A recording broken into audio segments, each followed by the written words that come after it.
दाखिल किया है, क्या मान रहे हैं आप, आपकी जीत कितनी बड़ी होगी?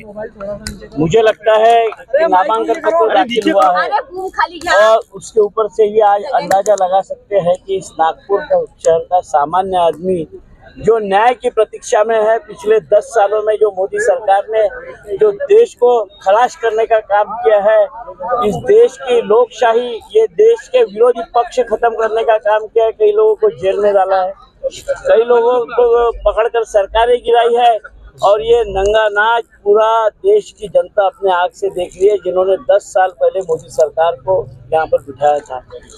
और संवैधानिक संस्थाओं का गैर वापर कर विरोधी पक्ष पर अटैक करके कोई विरोधी पक्ष नहीं रहेगा, सिर्फ मैं अकेला रहूंगा, इस भूमिका में नरेंद्र जी मोदी है और सारे देश की जनता इनके खिलाफ है। सारे देश के पक्ष एक साथ लोकशाही बचाने के लिए, संविधान बचाने के लिए ये चुनाव लड़ रहे हैं। ये विचारधारा का चुनाव है। एक तरफ की विचारधारा है जो बोलती है कि हमें संविधान बदलाना है, 400 पार करके हम संविधान बदलाएंगे, और कांग्रेस और उसके सब साथी लोग बोलते हैं कि संविधान की हमें रक्षा करना है, इस देश में लोकशाही साबित रखना है, आम आदमी को न्याय देना है, आम आदमी की जरूरतें पूर्ण करना है। इसके ऊपर ये चुनाव। नितिन गडकरी जो है वो विकास के मुद्दे पे चुनाव लड़ रहे हैं यहाँ पे, लेकिन आप कह रहे हैं कि आपने विकास करके उपकार नहीं किया, ऐसा क्यों कह रहे हैं आप?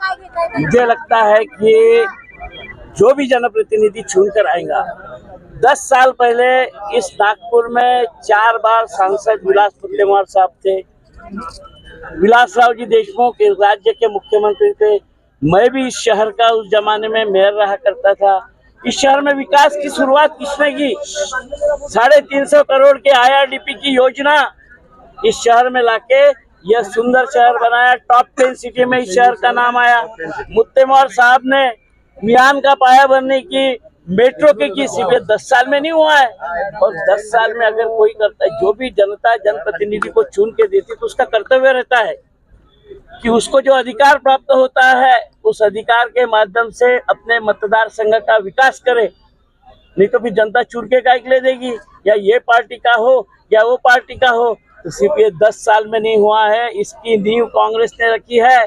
कांग्रेस ने सब ला के रखने के बाद 10 साल में इन्हें जो भी किया होगा तो उसका क्रेडिट लेने का काम। ये तो आजादी भी हमने दिलाई बोलते, मोदी जी बोलते हैं कि ये सारा देश मैंने 10 साल में बनाया, उसके पहले देश में कुछ भी नहीं था, ऐसे उनका कहना है। और इसी विचारधारा के हुकुमशाही के खिलाफ इस देश की जनता जाग उठी है और नागपुर शहर की जनता जाग उठी है। आपने देखा होगा आज रास्ते गडकरी ने 5 लाख का मार्जिन मिलेगा ऐसा दावा किया है। अब मुझे बताओ, 5 लाख का मार्जिन इसके पहले कभी नहीं चुन किया और 5 लाख वोटी लेते वो। अभी उनको बोलने को कुछ भी बोलते, मगर इस शहर की जनता जो गुर्मी के साथ रहता है, पहले बोलते थे कि यहाँ मेरे खिलाफ चुनाव लड़ने कुछ नहीं, यानी सब नीचे, हम राजा है। अभी बोलते हैं हम 5 लाख से आएंगे। तो इस शहर में 13 बार कांग्रेस का सांसद चुन के आया है। इस शहर की विचारधारा कांग्रेसी है और मुझे लगता है आने वाले दिनों में उसका नतीजा आपके आ गया है। पिछले चुनाव में जाति का समीकरण देखा गया था, जिसकी वजह से नाना भाव को अच्छी लीड मिली थी। क्या मानते हैं इस बार भी जाति समीकरण देखने को मिलेगा?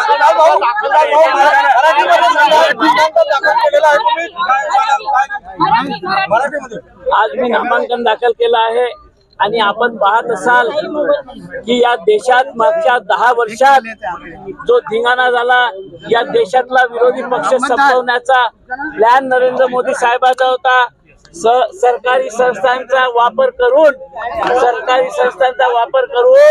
विरोधी पक्षांचे नेते संपवणं, त्यांना जेलमध्ये टाकणं, सरकार पाडणं, हे सगळं काम या केंद्र शासनाने केलं आहे आणि याच्या विरोधात देशभरात एल्गार पुकारला आहे इंडियाने, आणि इंडियामध्ये सारे पक्ष सामील आहे आणि त्या रस्त्यावर उतरून या हुकुमशाह सरकारला, या लोकशाहीच्या विरोधातल्या सरकारला, जे संविधानाचं संरक्षण करू शकणार नाही अशा सरकारला पाडण्याच्या तयारीत या देशातली जनता आहे।